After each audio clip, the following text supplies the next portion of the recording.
Chapter के नाम से ही स्पष्ट होता है कि हमें इसके अंतर्गत विचारक, विश्वास और इमारतों के विषय में पढ़ना है। जब भी हम प्राचीन भारतीय इतिहास की बात करते हैं तो कुछ ऐसे धर्म प्रवर्तक हुए, धर्म प्रचलित करने वाले महापुरुष हुए, जिन्होंने अपने सिद्धांतों के द्वारा, अपने विचारों के द्वारा समूचे समाज को प्रभावित किया। 6ठी शताब्दी में जब महाजनपद का काल चल रहा था, महाजनपदों का विकास हो रहा था, उसी समय तत्काल में ही हम देखते हैं कि कुछ ऐसे महापुरुषों ने जैन धर्म और बौद्ध धर्म को प्रचलित कराया जो वैदिक धर्म की परंपरा, आस्था को नहीं मानता था या उनके विचारों को न मानते हुए एक दूसरे विकल्प को लोगों के सामने प्रस्तुत किया। ये विचारक केवल भारत में ही नहीं बल्कि कुछ ऐसे और भी विचारक थे जो चाइना में, यूनान में, एथेंस में, कन्फ्यूशियस, अरस्तु, प्लेटो के नाम से अपने अपने क्षेत्र में वो नए नए विचारों से लोगों को परिचित करा रहे थे। विश्वास की बात जब आती है, जो दूसरा इसका बिंदु है चैप्टर का, विश्वास इसलिए ऐसा कहा जा रहा है क्योंकि भारतीय कॉन्टेक्स्ट में जब भी हम देखते हैं कि महावीर जैन ने जैन धर्म को कैसे आगे बढ़ाया या महात्मा बुद्ध ने बौद्ध धर्म को कैसे अधिक लोकप्रिय बनाया, तो उनके विचारों को, उनके शिक्षाओं को, उसके प्रति किस प्रकार से आस्था जगाई जाए, श्रद्धा जगाई जाए, इसके लिए कौन कौन से ऐसे तरीके अपनाए गए, कौन कौन से उनकी स्मृति में भवन बनाए गए, उससे जुड़ा हुआ है। विश्वास को प्रकट करने का क्या क्या तरीका था, ये भी इसमें शामिल है। इमारतों की जब बात की जाती है तो हम देखते हैं कि जैन और बौद्ध को विशेष तौर पे हम इस चैप्टर में पढ़ेंगे, तो उनसे जुड़े हुए जो भी भवन बनाए गए, चाहे स्तूप के रूप में हो, चैत्य के रूप में हो, या कुछ गुफाओं को भी काट करके वहाँ पे जैन बौद्ध से जुड़े हुए चिन्हों को, चित्रों को उकेरा गया, छापा गया, तो इत्यादि को हम पढ़ेंगे। पहला जो हमारा है कि स्तूप से आप क्या समझते हैं एवं भारतीय स्तूपों के उदाहरण दीजिए। स्तूप से जुड़े हुए प्रश्न 1 नंबर या 2 नंबर के आ सकते हैं, लेकिन विस्तार से हम लोग समझ लेते हैं। यदि प्रश्न आएंगे 3 नंबर के, वे तो हम आसानी से कर सकेंगे। स्तूप एक बौद्ध का तीर्थस्थल माना जाता था। इसका आकार टीलानुमा होता था जो अर्धगोल के रूप में देखा जाता था।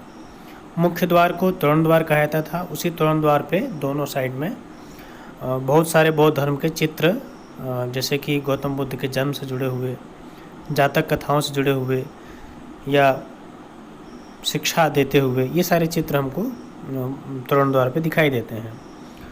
सांची के स्तूप जो मध्य प्रदेश में स्थित है, वहाँ ये तोरण द्वार में चित्र दिखते हैं। स्तूप बनाने वाले कौन लोग होते थे?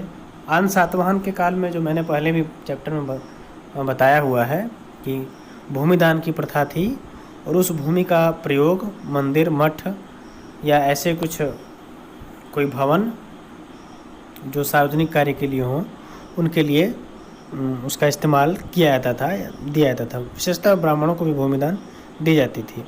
कुछ व्यापारियों ने, राजाओं ने या व्यापार की श्रेणियों ने भूमिदान स्तूप बनाने के लिए भी दिया था।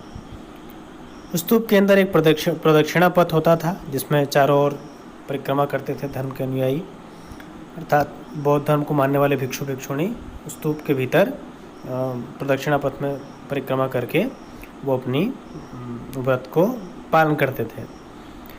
चैत्य भी एक प्रकार का भवन है जो बौद्ध धर्म से जुड़ा हुआ है। वहाँ गौतम बुद्ध के जीवन से जुड़े हुए घटनाओं के प्रमाण स्वरूप या उससे जुड़े हुए कुछ ऐसे चिन्ह वहाँ रखे जाते थे, चाहे उनके दांत हो सकते हैं, उनके द्वारा प्रयोग किए गए कलश हो सकते हैं, आसन हो सकता है, जैसे कि जन्म से जुड़े हुए चैत्य लुम्बिनी में, ज्ञान प्राप्ति से जुड़े हुए चैत्य बोध, ज्ञान प्राप्ति से जुड़ा हुआ चैत्य बोध गया में, एवं शिक्षा देते हुए इस प्रकार से उससे जुड़ा हुआ चैत्य सारनाथ में स्थापित किए गए थे। भारतीय इतिहास में कुछ प्रसिद्ध स्तूप सांची सारनाथ अशोक के द्वारा जो बनाया गया था सारनाथ में, अमरावती स्तूप जो सातवाहन वंश के द्वारा बनाया गया था, धमेक स्तूप जो गुप्त वंश के द्वारा स्थापित किया गया था। ये ऐसे प्रमुख स्तूप हैं जिसके बारे में हमें पढ़ने हैं। अगली कड़ी में हम यह जानने का प्रयास करेंगे कि महाजनपद काल जब चल रहा था उस समय 6ठी शताब्दी में वो कौन कौन से ऐसे प्रमुख कारण थे जिस वजह से जैन और बौद्ध धर्म आसानी से समाज में फैल गया या लोगों ने उसे अपनाना शुरू किया। पहले वैदिक धर्म का प्रचलन था। वेद पर आधारित कर्मकांड और अनुष्ठान किए जाते थे। वो अनुष्ठान और कर्मकांड इतने जटिल होते थे, इतने मंत्र कठिन होते थे कि उसे सब लोगों के लिए अपनाना संभव नहीं था। और जैन बौद्ध में इस प्रकार का कोई प्रचलन नहीं होने के कारण आसानी से लोग उसको अपना सकते थे। दूसरा कारण था कि यज्ञ अनुष्ठान में पशु बलि बहुत अधिक मात्रा में दी जाती थी, जिससे पशुओं की अन्य क्षेत्र में उसकी उपयोगिता और भी हो सकती है। वो वैदिक धर्म को अपनाने से नुकसान पहुंच रहा था। लेकिन जैन बौद्ध धर्म ने अहिंसा की मान्यता को देकर के पशु बलि पर रोक लगा दिया। स्त्री और पुरुष के बीच में जो भेदभाव होता था अनुष्ठान इत्यादि करने में, वो भी जैन और बौद्ध धर्म में पर्याप्त रूप से थोड़े मोड़े प्रतिबंध थे और आसानी से अपनाने के लिए कोई उस तरह से प्रतिबंध नहीं था। पूर्व जन्म जैसे धारणाओं को कर्म के आधार पर विचार उपनिषदों में प्रयोग किया गया। वैदिक काल के बाद जो उपनिषद का काल आया, इसमें उपनिषदों के ने कर्म के आधार पर किस प्रकार से पुनर्जन्म, इस पर जो तर्क वितर्क होता है और उसका कैसे धर्म से उसे जोड़ करके बताया जाता है, इसको लेकर के जैन और बौद्ध दर्शन में भी कुछ प्रभाव हमें दिखाई देते हैं। जैन और बौद्ध धर्म को संरक्षण राजा व्यापारियों ने प्रदान किया, जिससे यह आसानी से भारत में फैल सका, जैसे चंद्रगुप्त मौर्य, बिंबिसार, अशोक, कनिष्क। बहुत सारे राजाओं ने दोनों धर्म को अपने यहाँ संरक्षण भी दिया, उसको फैलाया भी। अशोक का नाम हम जानते हैं, उसने 14 शिलालेख में कैसे बौद्ध धर्म की प्रशंसा की है और अशोक ने कैसे श्रीलंका में इस धर्म को फैलाया भी था। कनिष्क के समय में ये बहुत दूर दूर तक फैला। उसी समय बौद्ध धर्म को हम देखते हैं महायान और हीनयान 2 प्रकार की शाखाएँ हो गई, चाइना इत्यादि तक फैल पाया। इस प्रकार से हम जो प्रमुख कारण है जिसके वजह से जैन और बौद्ध धर्म का भारतीय समाज में प्रचलन हुआ, इसके विषय में जानते हैं।